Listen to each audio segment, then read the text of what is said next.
Hello friends, welcome to study and success. आज मैं आपके साथ 2 जून के करंट अफेयर्स डिस्कस करूंगा। इस वीडियो में हम जितने भी इम्पोर्टेंट क्वेश्चन 2 जून से बनते हैं उनको हम देखेंगे और लास्ट में मैं आपसे एक क्वेश्चन भी पूछूंगा जिसका आंसर आपको कमेंट बॉक्स में बताना है। तो आप ये जो वीडियो बड़े ध्यान से देखिए और जितने भी एडिशनल फैक्ट्स हैं उनको भी हम देखेंगे। पहला क्वेश्चन है, India infrastructure finance company limited के प्रबंध निदेशक के रूप में किसे नियुक्ति दी गई है? तो ये नियुक्ति है जो अभी हाल ही में दी गई है PR जयशंकर को। ऑप्शन बी सही आंसर है। S जयशंकर हमारे विदेश मंत्री हैं जो कि गुजरात से हैं, इसीलिए मैंने इनको कन्फ्यूज़न के तौर पर रखा था कि कहीं कन्फ्यूज़ ना हो जाए।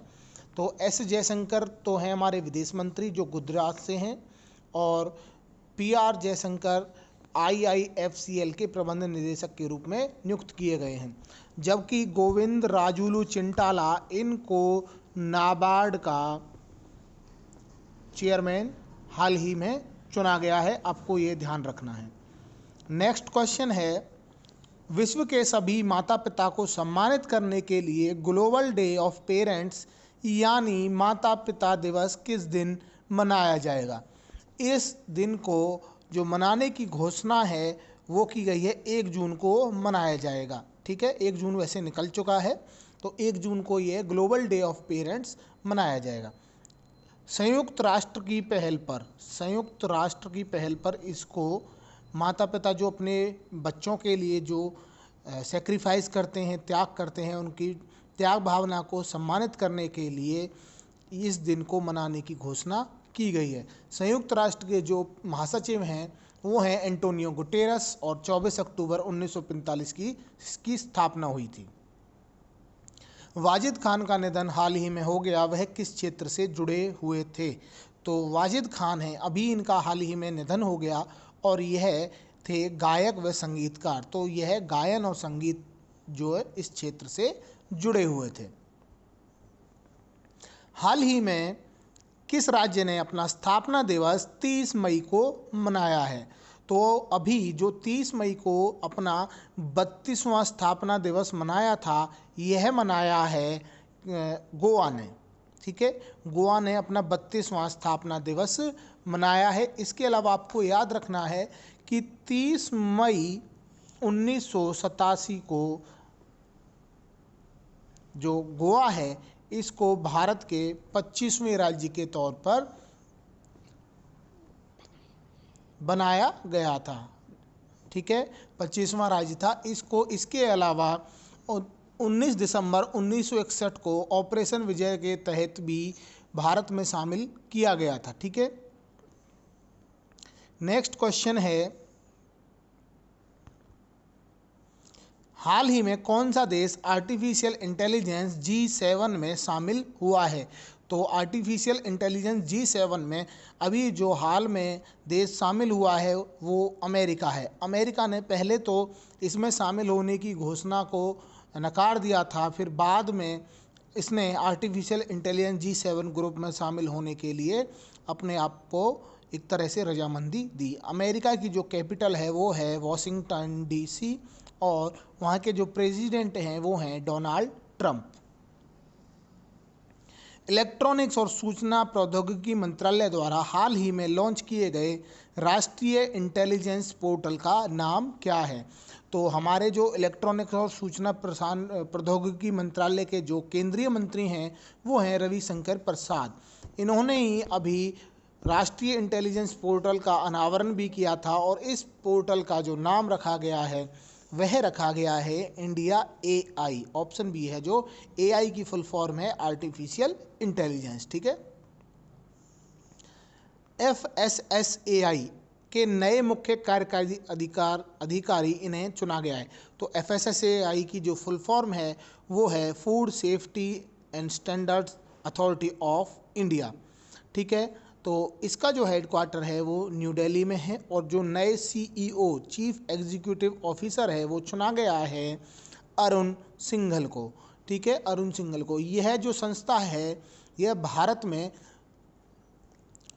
हेल्थ मिनिस्ट्री के अंडर कार्य करती है और यह खाद्य उद्योग, भंडारण, वितरण और बिक्री के लिए भारत की सबसे बड़ी संस्था है। हेल्थ मिनिस्ट्री के अंडर वर्क करती है। तो जो हमारे हेल्थ मिनिस्टर हैं वो हैं doctor Harshvardhan. My life my yoga प्रतियोगिता का शुभारंभ हाल ही में किसके द्वारा किया गया है? तो माई लाइफ माई योगा प्रतियोगिता का शुभारंभ हाल ही में नरेंद्र मोदी जी के द्वारा किया गया है। ठीक है, आपको ये ध्यान रखना है। और इसको इन्होंने आयुष मंत्रालय और ICCR Indian council for cultural relations के साथ मिलकर के शुरू किया है।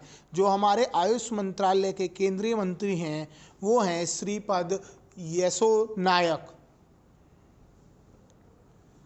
किस राज्य को जल जीवन मिशन के कार्यान्वयन के लिए भारत सरकार द्वारा 445 करोड़ रुपए की राशि मंजूर की गई है?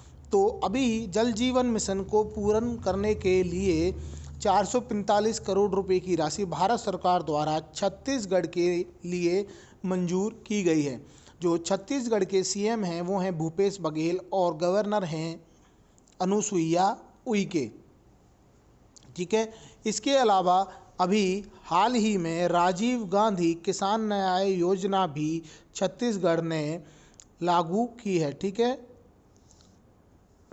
यह योजना भी छत्तीसगढ़ के द्वारा लागू की गई है।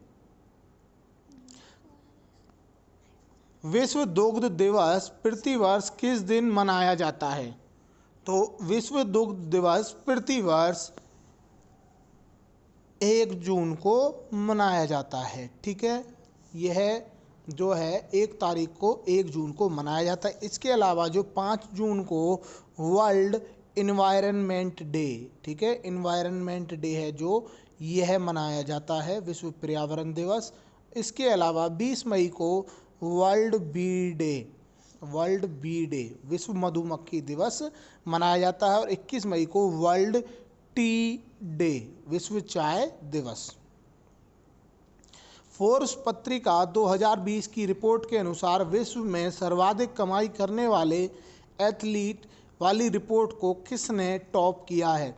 तो अभी एक फोर्ब्स पत्रिका ने जो रिपोर्ट जारी की है इसके अनुसार रोजर फेडरर हैं जो ये विश्व में सर्वाधिक कमाई करने वाले एथलीट बने हैं और इनको 106.3 मिलियन डॉलर इनकी जो है इनकम है।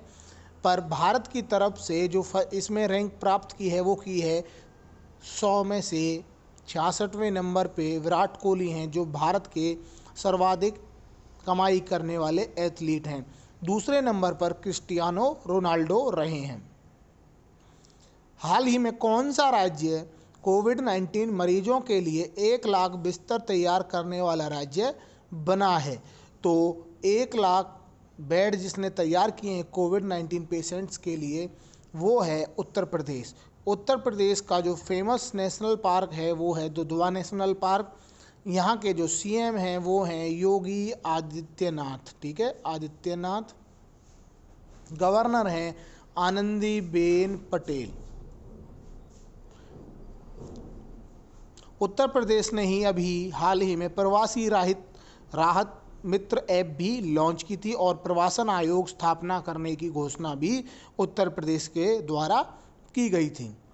हाल ही में RBI ने किस बैंक पर 4 करोड़ रुपए का जुर्माना लगाया है? तो ये है जुर्माना RBI ने लगाया है सिटी बैंक पर। ठीक है, NOC की जो है NOC को पूर्ण करने के लिए नहीं, जो पूर्ण नहीं किया था इन्होंने NOC को, इस वजह से इन पर सिटी बैंक पर NOC की फुल फॉर्म होती है नो ऑब्जेक्शन सर्टिफिकेट, इसलिए इन्होंने गाइडलाइंस को पूरा नहीं किया और सिटी बैंक पर RBI ने जुर्माना लगाया है। RBI का जो हेडक्वार्टर है वो मुंबई में है। आपके लिए आज का प्रश्न है जो आपको मुझे कमेंट करके बताना है। हाल ही में किस राज्य ने राज्य में आने वालों के लिए कोविड-19 नकारात्मक प्रमाण पत्र अनिवार्य कर दिया है?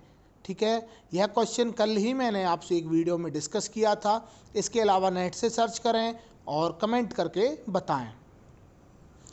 कल मैंने आपसे जो क्वेश्चन पूछा था उसका आंसर बता रहा हूँ। हाल ही में किस राज्य ने घोषणा की कि वह अपने राज्य में 800 किलोमीटर लंबा हर्बल रोड विकसित करेगा? तो ऐसी घोषणा उत्तर प्रदेश ने की थी। यह 800 किलोमीटर लंबा हर्बल रोड अपने यहाँ विकसित करने वाला है। अभी मैंने आपको एडिशनल फैक्ट्स भी उत्तर प्रदेश के बताए हैं। होप करता हूँ वीडियो आपको पसंद आया होगा। Thanks for watching. Please like the video, share them and subscribe to my channel Study and Success. Actually, I want to say this, that you are fully invited to comment your valuable comments. Thank you.